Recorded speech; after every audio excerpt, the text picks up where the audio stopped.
জয় হিন্দ, জয় বাংলা। সুপ্রিয় দর্শক, তোমরা কেমন আছো? আশা করি ভালোই রয়েছো। তো আবার চলে এলাম তোমাদের সাথে দেখা করার জন্য। আবার অন্যান্য দিনের মতো তোমাদের সাথে দু একটি কথা বলবো, গল্প করব এবং কিছু কথা শেয়ার করব। দেখো, এই ভিডিওটি আমার করার মুখ্য উদ্দেশ্য হচ্ছে যে সমস্ত আমার প্রিয় দর্শক রয়েছেন তাদের অনুরোধে কিন্তু আজকে এই ভিডিওটি আমার করা। অর্থাৎ যারা আমাকে ভালোবাসেন, যারা অনেকে আমাকে কমেন্ট করেছেন কি যে টপিকটা নিয়ে আলোচনা করব, এই টপিকটা করার জন্য অনেকে আমাকে রিকোয়েস্ট পাঠিয়েছেন, অনেকে বারংবার বলেছেন কি এই টপিকটা করলে খুব ভালো হয়। তাই সকলের উদ্দেশ্যে আমি আজকে নতুন একটি আবার টপিক নিয়ে এসে হাজির হলাম। আমি জানাই ভারত, বাংলাদেশ, ভিয়েতনাম এছাড়াও বিশ্বের বিভিন্ন দেশ থেকে যে সমস্ত দর্শকবৃন্দ আমার এই ভিডিওগুলোকে দেখছেন এবং লাইক, শেয়ার, কমেন্ট করছেন, তাদেরকে সকলকে জানাই আন্তরিক অভিনন্দন ও শুভেচ্ছা। যা হোক, আজকে যে টপিকটা নিয়ে আমি আলোচনা করব সেটা, এই টপিকটার মুখ্য উদ্দেশ্য হচ্ছে যে সমস্ত দর্শকবৃন্দ যারা বিভিন্ন পরীক্ষায় অংশগ্রহণ করছো বা বিভিন্ন পরীক্ষা দেবে, তাদের জন্য এই ভিডিওটি আমার করা। তো আজকে আরেকটু আমি সংযোজন করে দেবো। এই ভিডিওটি তৈরি করার মুখ্য উদ্দেশ্য হচ্ছে যারা এসএসসি অর্থাৎ স্কুল সার্ভিস কমিশন, মাদ্রাসা service commission, staff selection commission, West Bengal public service commission, এছাড়া মিসসেলেনিয়াস যে সমস্ত পরীক্ষায় যারা অংশগ্রহণ করছো বা পরীক্ষা দিচ্ছ, তাদের জন্য বিশেষ করে তাদের জন্য বিশাল একটা ভূমিকা পালন করবে এই সমস্ত প্রশ্নগুলো। কেননা ভূগোল থেকে বিভিন্ন রকম প্রশ্ন এসেই থাকে, সে সমস্ত প্রশ্নগুলো নিয়ে আমি আজকে আলোচনা করব। তাহলে যে বিষয়টা নিয়ে আজকে আলোচনা করব, ভারতের ভূগোল অর্থাৎ জিওগ্রাফি অফ ইন্ডিয়া থেকে যে সমস্ত প্রশ্নগুলো সচরাচর এসেই থাকে সেগুলো সম্পর্ক নিয়ে আজকে আমরা আলোচনা করব। আর বিশেষ কথা না বাড়িয়ে আমরা মূল টপিকে ফিরে যাব। এবার আমরা চলে আসছি মূল পর্বে অর্থাৎ মূল টপিক। আজকের আমাদের বিষয়বস্তু হচ্ছে ভারতের ভূগোল। অর্থাৎ ভারতের ভূগোল থেকে যে সমস্ত ছোট ছোট এমসিকিউ ধরনের প্রশ্ন এসে থাকে সেগুলো সম্পর্কে আমরা আজকে জেনে নেব। সুপ্রিয় দর্শক, তোমাদের সকলকে জানাই আন্তরিক অভিনন্দন ও শুভেচ্ছা। কেননা এই একে জিও চ্যানেলের পাশে তোমরা রয়েছো এবং সহযোগিতার হাত বাড়িয়ে দিয়েছো। যা হোক, তোমাদের প্রতি আমার বিশেষ আহ্বান, দয়া করে তোমাদের যদি ভালো লাগে তাহলে অবশ্যই তোমরা একে জিও চ্যানেলের পাশে থেকো, সাথে থেকো এবং দেখতে থাকো। সুপ্রিয় দর্শক, শুরু করা যাক আজকের মূল পর্ব। আজকে যে বিষয়টি নিয়ে আলোচনা করব সেটা হচ্ছে ভারতের ভূগোল। অর্থাৎ ভারতের ভূগোল থেকে কয়েকটি এমসিকিউ ধরনের প্রশ্নগুলো আমরা জেনে নেব। প্রথম প্রশ্ন হচ্ছে ভারতের দীর্ঘতম হিমবাহের নাম কি? ভারতের দীর্ঘতম হিমবাহের নাম কি? আশা করি তোমাদের সকলেরই জানা, তবু একটু রিমাইন্ড করার জন্য বলে দিই। আর তোমাদের যদি জানা থাকে তাহলে আর দেরি না করে কমেন্ট বক্সে কমেন্ট করতে পারো এবং আমার উত্তরের সাথে তোমরা মিলে নিতে পারো। তাহলে কি হবে বলো তো? ভারতের দীর্ঘতম হিমবাহের নাম হচ্ছে সিয়াচেন হিমবাহ। কোন হিমবাহ? সিয়াচেন হিমবাহ। এই সিয়াচেন হিমবাহ ভারতের দীর্ঘতম হিমবাহ। 2 নম্বর প্রশ্ন, দাক্ষিণাত্যের সর্বোচ্চ শৃঙ্গের নাম কি? দক্ষিণ ভারতের সর্বোচ্চ শৃঙ্গের নাম কি যদি বলা হয় তাহলে কি উত্তর হবে বলো তো? একটু বলে নাও। হ্যাঁ বলো। দাক্ষিণাত্যের অর্থাৎ দক্ষিণ ভারতের সর্বোচ্চ শৃঙ্গের নাম কি? একটু মিলিয়ে নাও। উত্তরটা হচ্ছে আনাইমুদি। তাহলে কি হলো? দাক্ষিণাত্যের অর্থাৎ দক্ষিণ ভারতের সর্বোচ্চ শৃঙ্গের নাম হচ্ছে আনাই নদী। এর পরবর্তী প্রশ্ন হচ্ছে, উড়িষ্যার কটক শহরটি কোন নদীর তীরে অবস্থিত? বলে দাও একটু, বলো। উত্তরটি হয়ে যাবে চম্বল নদীর তীরে উড়িষ্যার কটক শহরটি অবস্থিত। তাহলে কি হলো, যদি আবার বলা হয় উড়িষ্যার কটক শহরটি কোন নদীর তীরে অবস্থিত, তাহলে তোমরা নিশ্চয়ই বলতে পারবে এক কথায়, সেটি হচ্ছে চম্বল নদীর উপর। এর পরবর্তী প্রশ্ন, ভারতের কোন রাজ্যে তপশিলি জাতির জনসংখ্যার পরিমাণ সবচেয়ে বেশি? তাহলে বলে দাও, তোমরা উত্তরটা মিলিয়ে নেবে। যদি জানো তাহলে কমেন্টে অবশ্যই করবে এবং জানাও, তাহলে আমাকে ভালো লাগবে যে তোমরা উত্তরটি লিখেছো। তো ভারতের কোন রাজ্যে তাহলে তপশিলি জাতির সংখ্যা সবচেয়ে বেশি? সেটি হচ্ছে কি, মধ্যপ্রদেশ। কোন রাজ্যে অবস্থান করছে? মধ্যপ্রদেশ। ভারতের মধ্যপ্রদেশ রাজ্যে তপশিলি জাতির সংখ্যা সবচেয়ে বেশি আছে। তাহলে তোমরা নিশ্চয়ই পারবে, বলো, তাড়াতাড়ি বলো। ভারতের কোন রাজ্যের রাজধানী হচ্ছে ইম্ফল? খুব সহজ প্রশ্ন, তোমাদের সকলেরই জানা আছে, তবুও একটু রিমাইন্ড করিয়ে দিচ্ছি। ভারতের কোন রাজ্যের রাজধানী হচ্ছে ইম্ফল? মণিপুরের রাজধানী হচ্ছে ইম্ফল। এর পরবর্তী প্রশ্ন, ভারতের কোন নদীর উপর পং বাঁধ গড়ে উঠেছে? বলো তো দেখি, ভারতের কোন নদীর উপর পং বাঁধ গড়ে উঠেছে? বলো, তোমরা অবশ্যই জানো, আর একটুখানি মিলিয়ে নাও, ভালো করে মনে রাখবে। এগুলো খুব ইম্পর্টেন্ট প্রশ্ন, এগুলো বিভিন্ন পরীক্ষায় এসেই থাকে। অতএব তোমরা কোনো প্রশ্নকে স্কিপ করবে না, খুব যত্ন সহকারে মনোযোগ সহকারে দেখো, তোমাদের ভীষণ কাজে আসবে। বাটি হচ্ছে বিপাশা নদীর উপর পংবাদ গড়ে উঠেছে। কোন নদীর উপর গড়ে উঠেছে? বিপাশা নদীর উপর পংবাদ গড়ে উঠেছে। এর পরবর্তী প্রশ্ন, ভারতের কোন নদীর উপর নাগার্জুন সাগর প্রজেক্ট অবস্থান করছে? ভারতের কোন নদীর উপর নাগার্জুন সাগর প্রজেক্ট অবস্থিত? তোমরা অবশ্যই জানো, উত্তরটা মিলিয়ে নাও। যদি বলা হয় ভারতের কোন নদীর উপর নাগার্জুন সাগর প্রজেক্টটি অবস্থিত, তাহলে উত্তরটি হয়ে যাবে কৃষ্ণা নদীর উপর অবস্থিত। কোন নদীর উপর অবস্থিত? কৃষ্ণা নদীর উপর নাগার্জুন সাগর প্রজেক্টটি অবস্থিত। আর যদি বলা হয় কৃষ্ণা নদী ভারতের কোন রাজ্যে অবস্থিত, সেটি হয়ে যাবে অন্ধ্রপ্রদেশ। কোথায়? অন্ধ্রপ্রদেশ রাজ্যে। এবার পরবর্তী প্রশ্ন, ভারতের কোন রাজ্যটি ভেঙে ছত্তিশগড় রাজ্যটি তৈরি হয়েছে? বলো, তোমরা অবশ্যই জানো, শুধু মিলিয়ে নাও, তোমরা পারবে, অবশ্যই পারবে, বলো। সেটি হচ্ছে মধ্যপ্রদেশ। কোন রাজ্যটি ভেঙে তৈরি হয়েছে? মধ্যপ্রদেশ রাজ্যটি ভেঙে ছত্তিশগড় রাজ্যটি তৈরি হয়েছে। যেমন বিহার ভেঙে ঝাড়খণ্ড রাজ্যটি তৈরি হয়েছে, অন্ধ্রপ্রদেশ ভেঙে তেলেঙ্গানা রাজ্যটি তৈরি হয়েছে, অনুরূপভাবে মধ্যপ্রদেশ ভেঙে এই ছত্তিশগড় রাজ্যটি তৈরি হয়েছে। এর পরবর্তী প্রশ্ন, যদি বলা হয় ভারতের সবচেয়ে পুরনো তৈলক্ষেত্র কোনটি, কি হবে বলতো? আসামের ডিগবয়।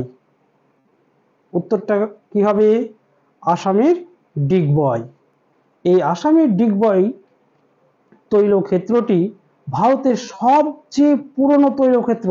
এর পরবর্তী প্রশ্ন, ভারতের প্রথম পারমাণবিক কেন্দ্র কোনটি? অর্থাৎ ভারতের প্রথম পারমাণবিক কেন্দ্র কোথায় তৈরি হয়েছিল বলতো? সেটি হচ্ছে, মিলিয়ে নাও, মনোযোগ সহকারে দেখো, এবং আমার কথাটা শোনো, মিলিয়ে নাও। তাহলে ভারতের প্রথম পারমাণবিক কেন্দ্রটি কোনটি? উত্তরটি হলো তারাপুর। কি বলতো? তারাপুর। এবার যে প্রশ্নটি আমি বলবো সেটি খুব ইম্পর্টেন্ট কোশ্চেন, খুব ইম্পর্টেন্ট, খুব গুরুত্বপূর্ণ প্রশ্ন এবং বিভিন্ন পরীক্ষায় এসেই থাকে। অতএব তোমরা খুব মনোযোগ সহকারে এই প্রশ্নটাকে লক্ষ্য করো। যদি বলা হয়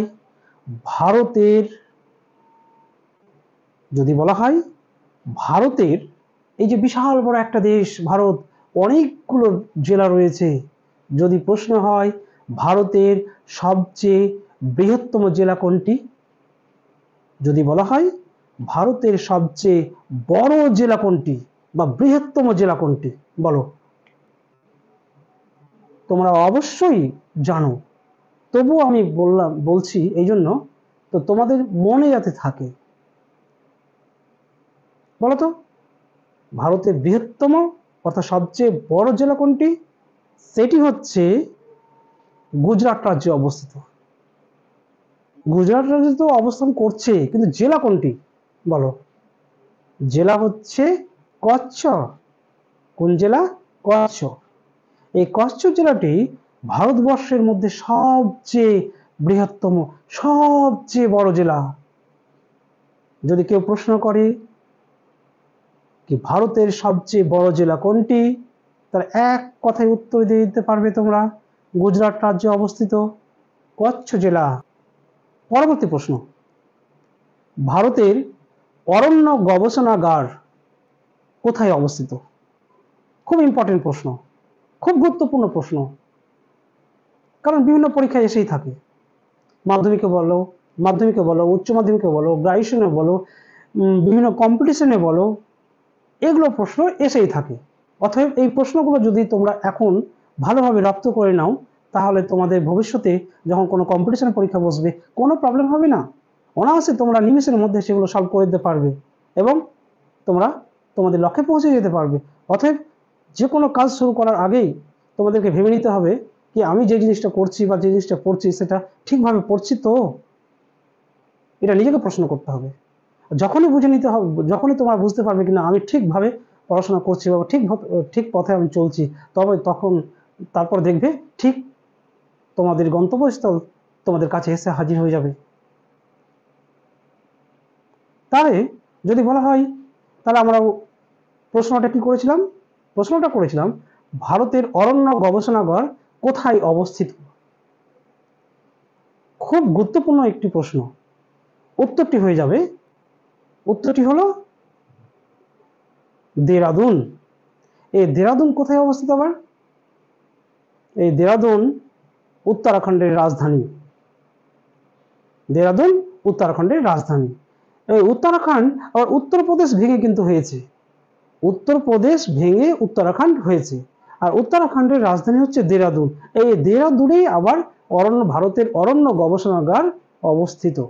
এর পরবর্তী প্রশ্ন, ভারতের একটি কেন্দ্রশাসিত অঞ্চল রয়েছে দক্ষিণ পশ্চিম অংশে অবস্থিত, সেটি হচ্ছে লাক্ষাদ্বীপ। এই লাক্ষাদ্বীপের নিচে আবার অবস্থান করছে মালদ্বীপ, একটি দেশ, আমাদের প্রতিবেশী দেশ। তাহলে এই লাক্ষাদ্বীপ যে আমাদের কেন্দ্রশাসিত অঞ্চল, এখানে বিশ্বের বিভিন্ন দেশ থেকে টুরিস্টরা এই লাক্ষাদ্বীপে যায়, কারণ এখানে বিচ খুব সুন্দর দর্শনীয় একটা ভৌগোলিক ফিনোমেনা, ভৌগোলিক দৃশ্য অবস্থান করছে এবং খুব মনোরম পরিবেশ। তার জন্য বিশ্বের বিভিন্ন দেশ থেকে পর্যটকরা এখানে আসে ঘুরতে এবং তারা প্রকৃতির সৌন্দর্য উপভোগ করে। তো এই লাক্ষাদ্বীপের রাজধানী হচ্ছে আবার কাভারাত্তি। লাক্ষাদ্বীপের রাজধানী হচ্ছে কাভারাত্তি। এই লাক্ষাদ্বীপের প্রচলিত ভাষা কি বলতো? যদি বলা হয় লাক্ষাদ্বীপের প্রচলিত ভাষা কি বলো?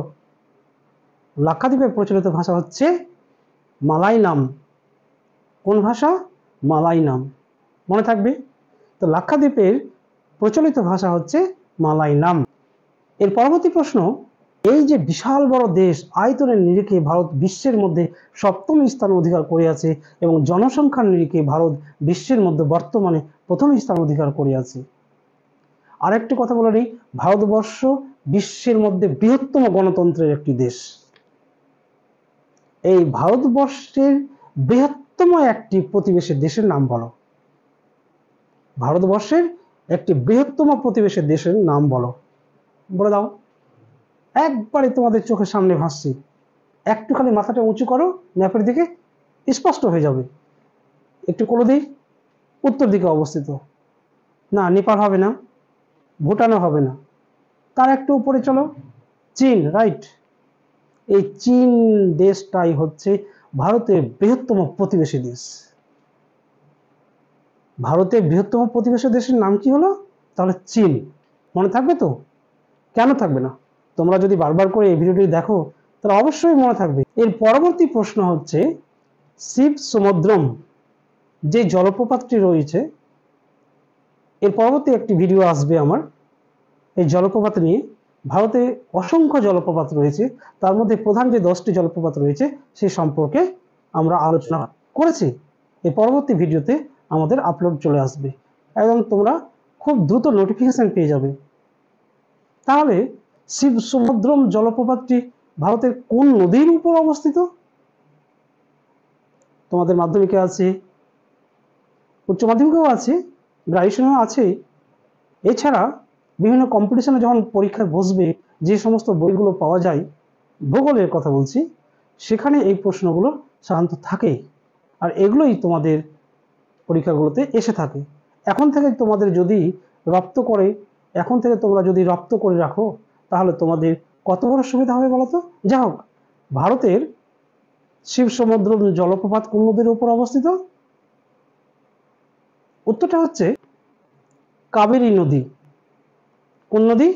কাবেরী নদী। এর পরবর্তী প্রশ্ন আমরা জেনে নেব, আসামের বাঘ্র অর্থাৎ বাঘ সংরক্ষণ স্থানের নাম কি? অর্থাৎ আসামের যেই জায়গাটাতে বাঘকে সংরক্ষণ করা হয় সেই জায়গাটার নাম কি? তোমরা যদি জেনে রাখো তাহলে তোমাদের খুব কাজে লাগবে। অর্থাৎ আসামের যে জায়গাটায় বাঘকে সংরক্ষণ করে রাখা হয় সেই জায়গাটার নাম কি বলো?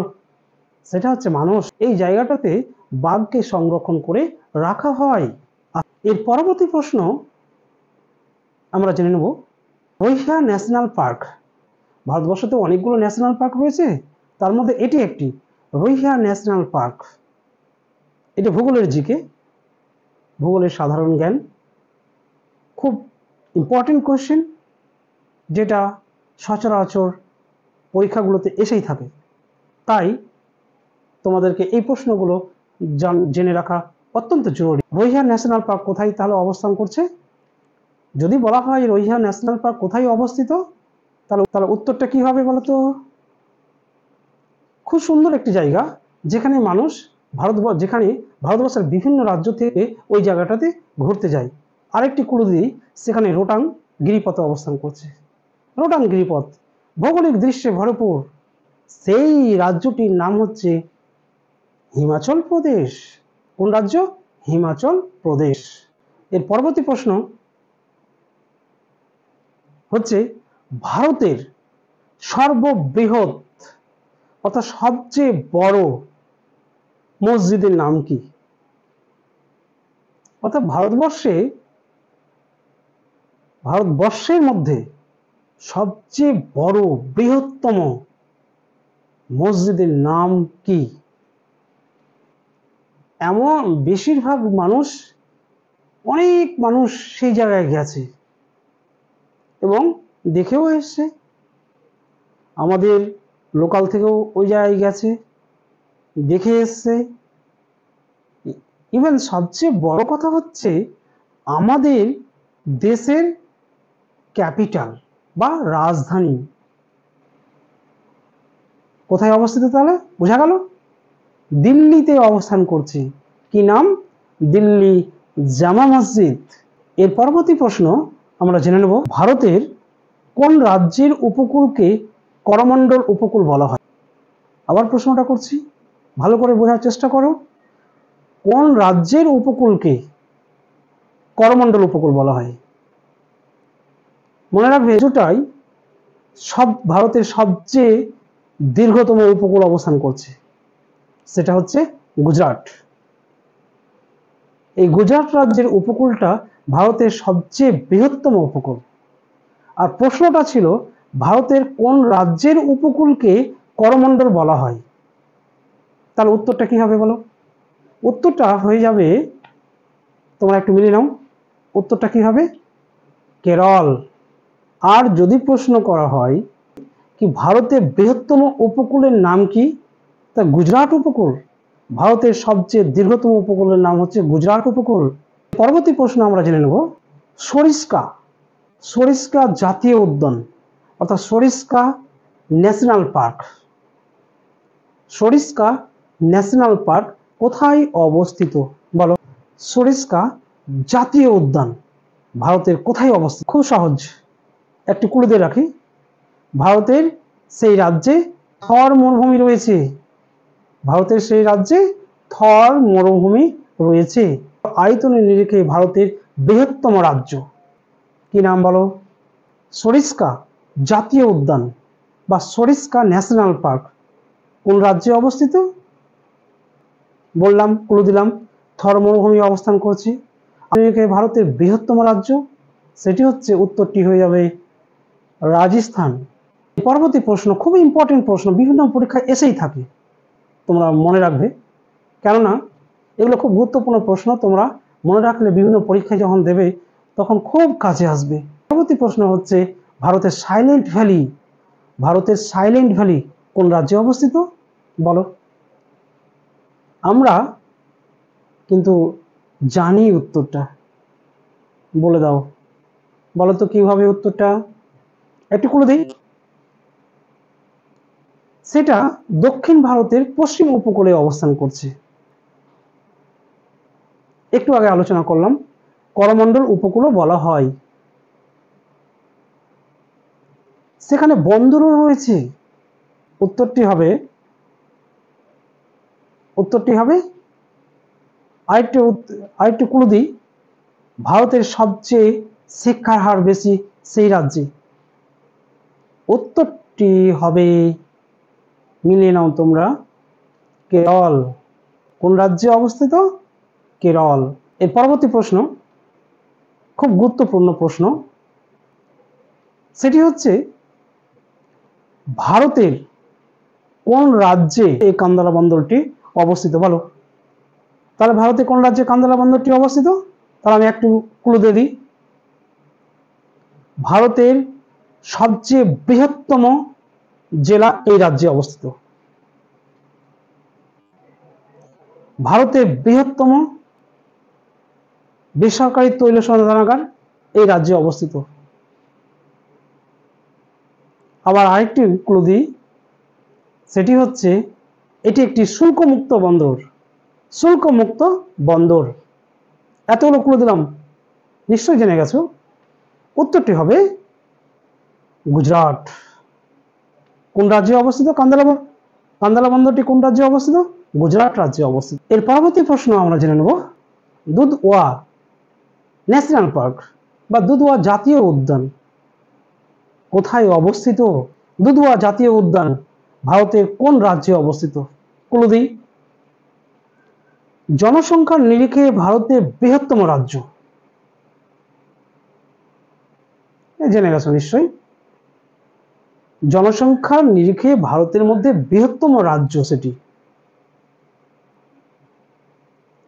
আরেকটু করে দিই, সেটি হচ্ছে উত্তরাখণ্ড, ওই রাজ্যটি ভেঙে তৈরি হয়েছে। আরেকটু করে দিই, বিহারের পাশেই অবস্থান করছে সেই রাজ্যটি। যাও, তোমরা নিশ্চয়ই জেনে গেছো, উত্তরটি হবে উত্তরপ্রদেশ। কোন রাজ্য? উত্তরপ্রদেশ। তো দুধওয়া জাতীয় উদ্যান বা দুধওয়া ন্যাশনাল পার্ক কোন রাজ্যে অবস্থান করছে? উত্তরপ্রদেশ। খুব ইম্পর্টেন্ট প্রশ্ন। এর পরবর্তী প্রশ্ন, এটিও খুব ইম্পর্টেন্ট প্রশ্ন, আমাদের পশ্চিমবঙ্গের শেষ প্রান্তে যে সুন্দরবন অঞ্চল রয়েছে, এই সুন্দরবন অঞ্চলটা হচ্ছে ওয়ার্ল্ড হেরিটেজ সাইটে নথিভুক্ত করা হয়েছে। এই সুন্দরবন অঞ্চলটাকে ওয়ার্ল্ড হেরিটেজ সাইটে নথিভুক্ত করা হয়েছে কেন?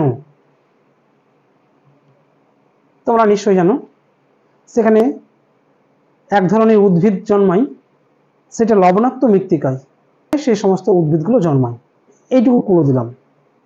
কেন বলো তো? ওয়ার্ল্ড হেরিটেজ সাইটে নথিভুক্ত হওয়ার তো নিশ্চয় কারণ আছে। কি কারণ হতে পারে? সুন্দরবনকে ওয়ার্ল্ড হেরিটেজ সাইটে নথিভুক্ত করে দেওয়া হলো এমনি এমনি? তা তো নয়, নিশ্চয়ই তো কোনো কারণ আছে। কি কারণ? কারণটা হচ্ছে সেখানে ম্যানগ্রোভ জাতীয় অরণ্য লক্ষ্য করা যায়, বা ম্যানগ্রোভ জাতীয় অরণ্য অবস্থান করছে বলে ওয়ার্ল্ড হেরিটেজ সাইটে নথিভুক্ত করা হয়েছে। লবণাক্ত মৃত্তিকায় এই সমস্ত উদ্ভিদগুলো জন্মায়। সুন্দরী, গোরান, গেওয়া, গোলপাতা, এই সমস্ত ম্যানগ্রোভ জাতীয় উদ্ভিদগুলো এই সুন্দরবন অঞ্চলে অবস্থিত। তার জন্য ওয়ার্ল্ড হেরিটেজ সাইটে এই সুন্দরবন অঞ্চলটাকে নথিভুক্ত করা হয়েছে। এর পরবর্তী প্রশ্ন, উত্তর ভারতের প্রবেশদ্বার কাকে বলা হয়? বিভিন্ন পরীক্ষায় এসে থাকে। উত্তর ভারতের প্রবেশদ্বার কাকে বলা হয় বলো? তোমরা অবশ্যই গেছো সেখানে, খুব পপুলার জায়গা, মানুষ সেখানে ঘুরতে যায় খুব প্রকৃতির দৃশ্যগুলো উপভোগ করার জন্য। একটি করে দিই, সেখানে বেঙ্গল সাফারি অবস্থান করছে। বেঙ্গল সাফারি আছে সেই জায়গাটা। আর একটু করে দিই, সেখান দিয়ে কিন্তু সেখানে যেতে হয়। ও, তোমরা জেনে গেছো। উত্তরটি হবে কি? শিলিগুড়ি। উত্তরটি হবে শিলিগুড়ি। এর পরবর্তী প্রশ্ন, ফারাক্কা ব্যারেজ কোন নদীর উপর অবস্থিত? ফারাক্কা যে ব্যারেজ রয়েছে, এই ফারাক্কা ব্যারেজটি কোন নদীর উপর অবস্থিত? তোমরা সকলেই জানো, তবু আমি একটু রিমাইন্ড করার জন্যই বললাম, রিমাইন্ড করার জন্য প্রশ্নটা করলাম। বলো। ওখান দিয়ে আবার একটা ভাগীরথী হুগলি হয়ে চলে গেছে, আর একটা পদ্মা হয়ে চলে গেছে বাংলাদেশের মধ্যে। তাহলে এই নদীটির নাম কি? তাহলে করে দিই, ভারতের দীর্ঘতম নদী, ভারতের প্রধান দীর্ঘতম নদী কি নাম? তাহলে নিশ্চয়ই বলতে পারবে, জেনে গেছো, নিশ্চয়ই তোমাদের মনে পড়ে গেছে, সেটি হচ্ছে গঙ্গা। কোন নদী? গঙ্গা নদীর উপর এই ফারাক্কা ব্যারেজটি অবস্থিত। পরবর্তী প্রশ্ন হচ্ছে, ম্যানগ্রোভ জাতীয় অরণ্য কোথায় দেখা যায় বলো? ম্যানগ্রোভ জাতীয়, একটু আগে আমি কিন্তু বলেছি, যে সমস্ত উদ্ভিদ লবণাক্ত জলে জন্ম বৃদ্ধি লাভ করে, এক কথায় যে সমস্ত উদ্ভিদ লবণাক্ত জলে জন্মায়, সেই সমস্ত উদ্ভিদগুলোকেই বলা হয় ম্যানগ্রোভ জাতীয় উদ্ভিদ। তো ম্যানগ্রোভ জাতীয় উদ্ভিদ কোথায় দেখা যায় বলো? মনে পড়ছে না? অবশ্যই মনে পড়বে, বলো। একটু আগে কিন্তু আলোচনা করলাম, সুন্দরবন। কোথায়? সুন্দরবনে। এই সুন্দরবনে ম্যানগ্রোভ জাতীয় উদ্ভিদ। এর পরবর্তী প্রশ্ন, ভারতের প্রথম বহুমুখী নদী পরিকল্পনা কোন নদীতে গড়ে উঠেছে বলো? একটু চিন্তা করো আর বলে ফেলো। সেটি হচ্ছে দামোদর নদীর উপর বহুমুখী নদী পরিকল্পনা গড়ে উঠেছিল। ভারতের মধ্যে প্রথম, সর্বপ্রথম এই বহুমুখী নদী পরিকল্পনা এই দামোদর নদীর উপর গড়ে উঠেছিল। এর পরবর্তী প্রশ্ন আমরা জেনে নেব, ভারতের একটি প্রতিবেশী দেশ ভুটান, এই দেশটির প্রধান নদীর নাম কি বলতো? তার আগে আমরা একটু জেনে নিই, এই ভুটান দেশটিকে বজ্রপাতের দেশ বলা হয়, তাই তো? তাহলে এই ভুটান দেশটির প্রধান নদীর নাম কি? উত্তরটা কি হবে তাহলে? উত্তরটি হচ্ছে মানস। তাহলে বোঝা গেল ভুটান দেশটির প্রধান নদীর নাম হচ্ছে মানস। এর পরবর্তী প্রশ্ন, ভারতের কোন রাজ্যে সবচেয়ে বেশি লৌহ উৎপাদিত হয়? ভারতের কোন রাজ্যে সবচেয়ে বেশি লৌহ উৎপাদিত হয়? আমাদের পার্শ্ববর্তী রাজ্য, আমাদের পাশেই আছে, অবস্থান করছে। তাহলে একটি ক্লু দিই, সেখানে চিল্কা উপহ্রদ রয়েছে। চিল্কা উপহ্রদ রয়েছে। মনে পড়ে গেছে, ঠিক ধরেছ, সেটি হচ্ছে উড়িষ্যা। কোন রাজ্য? উড়িষ্যা। অর্থাৎ উড়িষ্যা রাজ্যে ভারতের মধ্যে সবচেয়ে বেশি লৌহ উৎপাদিত হয়। এর পরবর্তী প্রশ্ন আমরা জেনে নেব, পশ্চিমবঙ্গের সর্বোচ্চ শৃঙ্গের নাম কি? পশ্চিমবঙ্গের সর্বোচ্চ শৃঙ্গের নাম। শৃঙ্গ মানে কি? গরুর যেমন শিং সবচেয়ে উঁচুতে অবস্থান করছে, ঠিক সেই মতো শৃঙ্গটা পর্বতের সবচেয়ে শিখরে উঁচুতে সর্বোচ্চ অবস্থান করছে বলে ওটা শৃঙ্গ বলা হয়। তাহলে পশ্চিমবঙ্গের সর্বোচ্চ শৃঙ্গের নাম কি? তোমরা খুব ছোট থেকেই পড়ে এসছো, আর একটু রিমাইন্ড করলাম, মনে করো। হ্যাঁ, মনে যদি চলে আসে তাহলে অবশ্যই কমেন্ট করে জানিয়ে দাও, আর যদি না আসে তাহলে আমি যেটা বলবো তোমরা মনে রাখবে, সেটা হচ্ছে সান্দাকফু। কি নাম? সান্দাকফু। এর পরবর্তী প্রশ্ন আমরা জেনে নেব, ভারতের কোন রাজ্যে তালচের তাপবিদ্যুৎ প্রকল্পটি অবস্থিত? সেটি হচ্ছে উড়িষ্যা। কোন রাজ্য? উড়িষ্যা। এই উড়িষ্যা রাজ্যে তালচের তাপবিদ্যুৎ প্রকল্পটি অবস্থিত। এর পরবর্তী প্রশ্ন আমরা জেনে নেব, ভারতের সবচেয়ে বড় উপজাতি নাম কি? বা ভারতের সবচেয়ে বড় উপজাতি কোনটি? মনে পড়ছে? প্রশ্নটা হচ্ছে ভারতের কিন্তু সবচেয়ে বড় উপজাতি, যেমন মুন্ডা, বিরসা, মুর্মু, এই সমস্ত উপজাতিগুলো রয়েছে, ঠিক সেই মতো ভারতের মধ্যে সবচেয়ে বড় উপজাতি, সেটা নাম কি? সেটা হচ্ছে গন্ড। কি নাম? গন্ড। GOND, গন্ড। এর পরবর্তী প্রশ্ন আমরা জেনে নেব, ভারতের কোন রাজ্যে নাথুলা পাস অবস্থিত? আশা করি অনেকে সেখানে ঘুরতে গেছো, সেখানে হয়তো ক্রাইটেরিয়া ফুলফিল না হলেও সেখানে যাওয়া যায় না। ওটা একটা প্রহিবিটেড এরিয়া, সবাই যেতে পারে না, অনেকগুলো পাস নিয়ে যেতে হয়,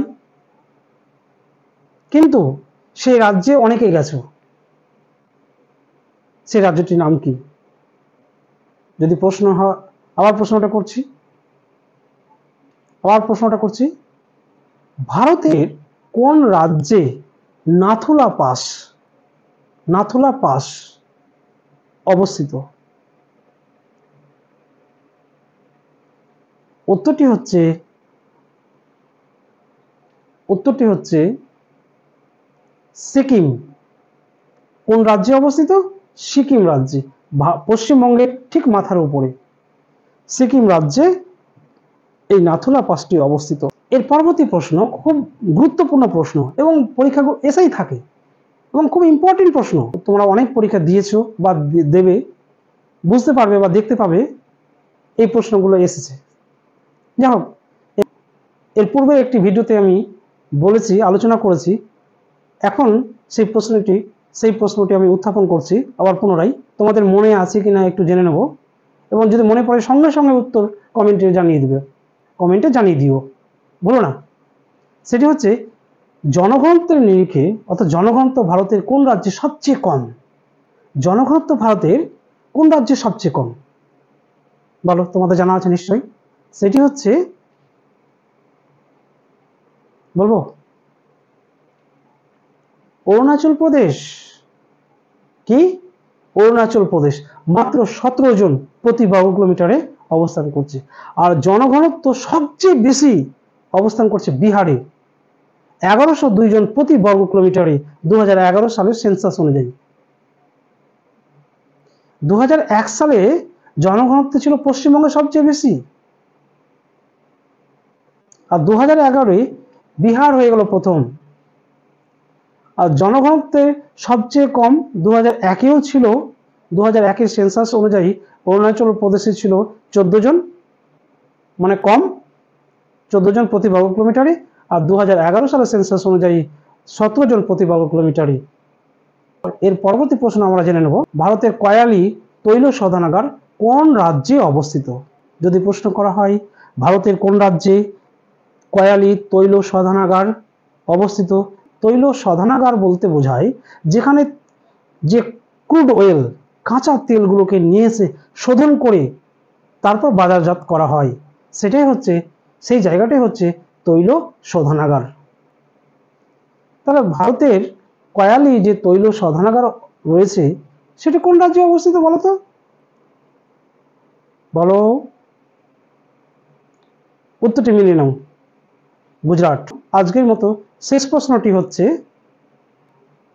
দশম জলপ্রপাত, দশম জলপ্রপাত, দশম বলতে 10 না, জলপ্রপাতটার নাম হচ্ছে দশম জলপ্রপাত, কোন রাজ্যে অবস্থিত? দশম জলপ্রপাতটি ভারতের কোন রাজ্যে অবস্থিত বলো? আমাদের পাশের রাজ্য, একদম পাশের রাজ্য, সেটা হচ্ছে ঝাড়খণ্ড। কোন রাজ্য? ঝাড়খণ্ড। এই যে একটু আগে আলোচনা করলাম বিহার ভেঙে ঝাড়খণ্ড হয়েছে, এই ঝাড়খণ্ড রাজ্যেই দশম জলপ্রপাতটি অবস্থিত। সুপ্রিয় দর্শক, এতক্ষণ ধরে আমরা আলোচনা করলাম জিওগ্রাফি অফ ইন্ডিয়া অর্থাৎ ভারতের ভূগোল সম্পর্কে বেশ কয়েকটি প্রশ্ন উত্তর আমরা জেনে নিলাম। তোমাদের প্রতি আমার একটু আহ্বান, তোমরা শুরু থেকে শেষ পর্যন্ত ভিডিওটিকে যতবার পারো দেখো। একটাই বলার উদ্দেশ্য, তোমাদেরকে মনে রাখতে হবে, এই মনে রাখার জন্য বারবার বলছি, আর তোমরা ভিডিওটিকে দেখো। যা হোক, আজকে এই পর্যন্ত।